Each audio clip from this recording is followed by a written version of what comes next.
Bismillahirrahmanirrahim. Alhamdulillahirrabbilalamin. Wabihi nasta'in. Wala udwana illa ala zalimin. Bertemu lagi dengan Ustazah Linda. Pelajaran ke-11. Perkara yang membatalkan iman. Jom bersama-sama dengan Ustazah.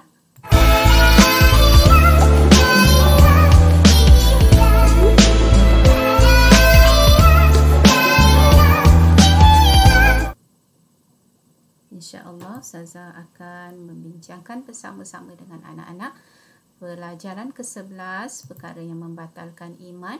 Kita lihat objektif PDPC. Yang pertama, menyatakan perkara yang membatalkan iman. Yang kedua, menerangkan kesan sekiranya melakukan perkara yang membatalkan iman. Yang ketiga, menjelaskan syarat terbatal iman. Seterusnya yang keempat, menerangkan bagaimana cara kita menjauhi perkara-perkara yang membatalkan iman tersebut. Okey, sekarang kita lihat satu persatu. Menyatakan perkara yang membatalkan iman. Setiap Muslim wajib memelihara imannya daripada terbatal. Okey, iman boleh terbatal sama ada melalui iktikad, perkataan dan perbuatan. Sebagaimana dalam surah Ali Imran ayat 102 yang bermaksud, wahai orang yang beriman, bertakwalah kepada Allah dengan sebenar-benar takwa dan janganlah sesekali kamu mati melainkan dalam keadaan seorang Muslim. Okey, itu maksud bagi ayat surah Ali Imran ayat ke-102. Okey, 102 yang menunjukkan bahawa perlunya kita memelihara iman kita. Okey, jangan sesekali kamu mati melainkan dalam keadaan seorang Muslim. Batal iman melalui iktikad tadi. Okey, bagaimana agaknya? Okey, melalui iktikad dari segi uluhiyah. Okey, ingkar kewujudan Allah sebagai pencipta. Kita tak percaya. Okey, kita tak percaya Allah ada selaku pencipta kita, selaku pencipta keseluruhan makhluk yang ada di alam ini. Ataupun kita ingkar sifat kesempurnaan Allah. Okey, Allah Maha sempurna, Allah Maha segala sifat kesempurnaan, tapi kita ingkar. Okey, yang ketiga, sifatkan Allah dengan sesuatu yang tidak layak baginya. Okey, tidak boleh kita menyifatkan Allah dengan sesuatu yang tidak layak baginya kerana semua sifat kesempurnaan itu adalah milik Allah. Itu dari segi uluhiyah. Yang keempat, yakin ada kuasa lain yang memerintah selain daripada alam ini. Okey, dalam iktikad kita, keyakinan kita, ada pula kuasa lain selain daripada Allah yang memerintah alam ini. Okey, itu dari segi uluhiyah. Kita lihat pula nubuwah. Nubuwah, ingat N ini, ingat perkataan Nabi. Okey, selalu pelajar dia tertukar barangkali. Okey, mana ciri-ciri yang berkaitan uluhiyah, mana berkaitan dengan nubuwah. N ingat perkataan, kalau nubuwah itu khusus untuk N Nabi. Okey, barulah kita tidak tertukar. Yang pertama, ingkar kenabian dan kerasulan Nabi dan Rasul yang ada. Kita ingkar, kita tak percaya. Yang kedua, ingkar Rasulullah ataupun Nabi Muhammad kita itu adalah Rasul yang terakhir. Ingkar, tak percaya. Okey, itu dari dua segi. Okey, batal iman melalui perkataan pula. Okey, macam mana batal iman melalui perkataan? Okey, pengakuan yang mengandungi kufur. Apa maksud pengakuan yang mengandungi kufur? Okey, ada pula kita mengaku dalam perkataan kita, saya tidak lagi beragama Islam. Dia tak mengaku dia beragama Islam. Okey, ataupun dalam pengakuan dia juga Al-Quran dah tak sesuai diamalkan. Zaman moden ni mana ada kita nak amalkan apa isi kandungan Al-Quran. Na'udzubillah min zalik. Okey, kita keluarkan daripada mulut kita perkataan-perkataan sedemikian. Okey, ataupun penafian akidah Islam, saya tak percaya adanya malaikat. Memang malaikat tu kita tak nampak sebab dia termasuk perkara gaib. Tapi selaku seorang Islam sepatutnya rukun-rukun iman itu menjadi kepercayaan asas dalam diri kita. Bukan kita nafikan. Yang seterusnya apa? Rasulullah pun buat dosa. Kita sebut pula melalui perkataan kita, alah Rasulullah pun buat dosa. Apa aku nak heran? Kita tengok kat situ. Persendakan hukum Islam. Melalui perkataan juga ni. Kalau tadi iktikad, kepercayaan. Sekarang ni melalui perkataan. Zaman sekarang ni tak perlu dah nak tutup aurat. Apalah kau ni. Selalu kadang-kadang kita rasa kita sebut tu macam ialah persendakan, permainkan. Kita rasa macam tak ada apa yang kita sebut tu, tapi sebenarnya ia termasuk dalam mempersendakan hukum Islam. Kadang-kadang kita rasa kita selalu je dengar benda-benda macam tu. Alah apalah kau ni kolot, bertudung bagai. Kan? Sedangkan apa yang kita pertuturkan itu sebenarnya kita mempersendakan hukum Islam. Contoh lain. Bilal tu menyalak macam anjing. Persendakanlah azan.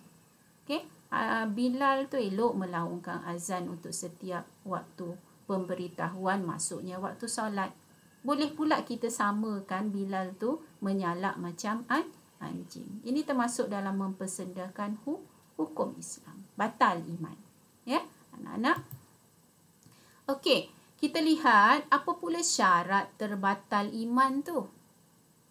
Apa yang menyebabkan? Adakah boleh saja-saja batal iman kau?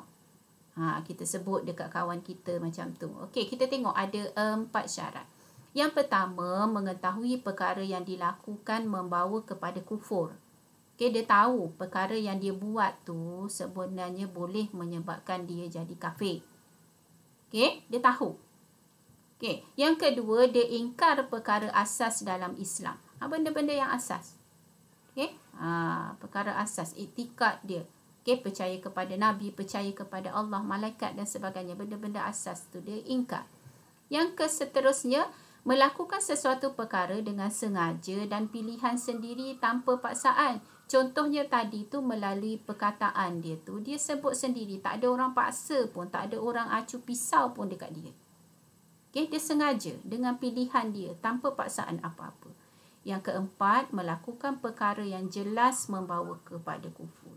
Memang jelas perkara yang dia buat tu memang sah-sah kufur. Contohnya dia sebut tadi kan, perkataan dia, apalah kau ni kolot lah.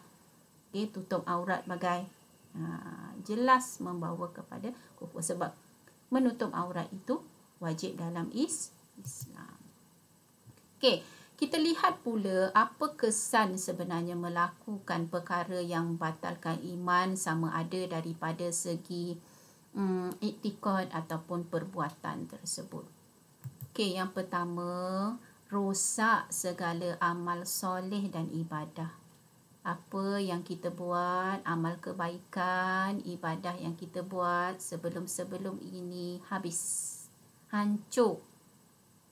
Rosak. Rosak tu maksudnya tak elok, tak guna dah. Yang kedua, tidak diampunkan dosa sekiranya tidak bertaubat. Manalah tahu, tak sempat bertaubat, kita dah innalillah. Dah meninggal, dah mati. Dosa yang kita buat itu tidak diampunkan oleh Allah. Yang ketiga, diharamkan masuk syurga, kekal dalam neraka. Kenapa? Sebab kita dah melakukan perbuatan-perbuatan yang menjurus kepada kekufuran. Allah haramkan masuk syurga, kekallah dia di dalam neraka. Hilang hak terhadap harta pusaka. Kenapa hilang hak terhadap harta pusaka? Harta pusaka ini hanya diwarisi oleh orang yang seagama. Oleh orang Islam sahaja. Jadi kita selaku orang yang berilmu, Okey, orang yang ada akal untuk berfikir. Sekarang kita lihat bagaimana cara menjauhi perkara yang batalkan iman tu. Kita tak nak kekal di dalam neraka. Kekal di dalam neraka, menjadi penghuni neraka, sebab kita hendak berada bersama Nabi kita, Rasul kita di dalam syurga. Jadi apa cara untuk kita menjauhi perkara yang batalkan iman? Yang pertama, Ustazah ambil dari aspek ilmu. Dalami batas-batas iman dan kufur. Kenapa perlu dalami batas iman dan kufur? Supaya kita tahu mana satu yang menyuburkan iman kita dan mana satu perkara yang mendatangkan kekufuran. Kalau ada ilmu, cukup ilmu di dada, kita tidak akan mempersendakan agama kita. Tidak akan melakukan perkara-perkara yang membatalkan iman kita. Itu dari sudut aspek ilmu. Dalami ilmu akidah Islam lah, konformnya. Supaya apa? Supaya mendalami batas-batas iman dan kufur. Mendalami ilmu akidah Islam supaya mendalami batas-batas iman dan kufur. Cara menjauhi. Supaya ni apa? Keterangan kenapa kita mendalami ilmu akidah. Mendalami ilmu akidah Islam supaya kita tahu batas iman dan kufur. Itu dari segi ilmu. Dari segi sahabat pula. Bersahabat dengan orang soleh.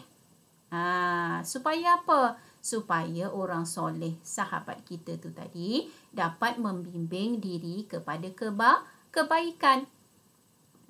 Itu dari segi sahabat. Ilmu tadi kita dalamilah ilmu akidah. Sebab mendalami ilmu akidah kita tahu mana yang perkara menambah keiman, mana yang kekufuran. Yang kedua, pilihlah sahabat yang baik. Sebab sahabat baik dapat membimbing diri kepada kebaikan. Dari aspek amal pula. Amal macam mana pula? Lakukan amal soleh yang boleh kukuhkan keimanan dan keyakinan kepada Allah dan Rasul. Bukan kita buat amal toleh. Buat amal soleh. Perkara yang baik. Supaya dapatkan kukuhkan keimanan dan keyakinan kita kepada Allah dan Rasul. Seterusnya, cara menjauhi lagi. Apa maksud kaji dekat sini? Mengkaji.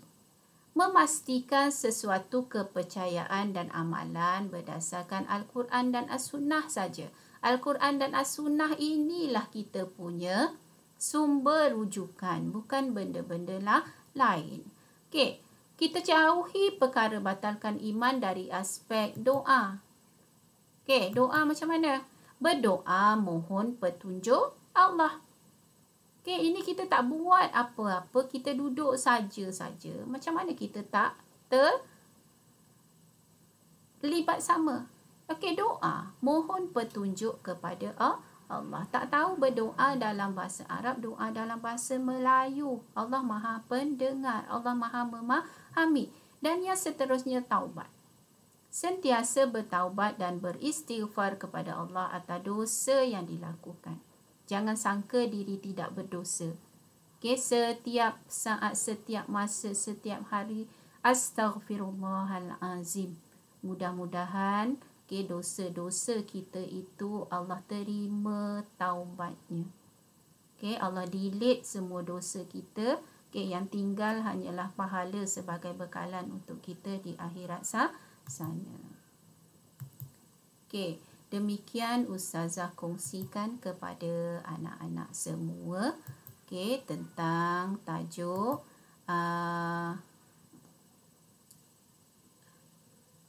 perkara yang membatalkan iman. Aku qauli hadza wa astaghfirullahi wa lakum. Assalamualaikum warahmatullahi wabarakatuh.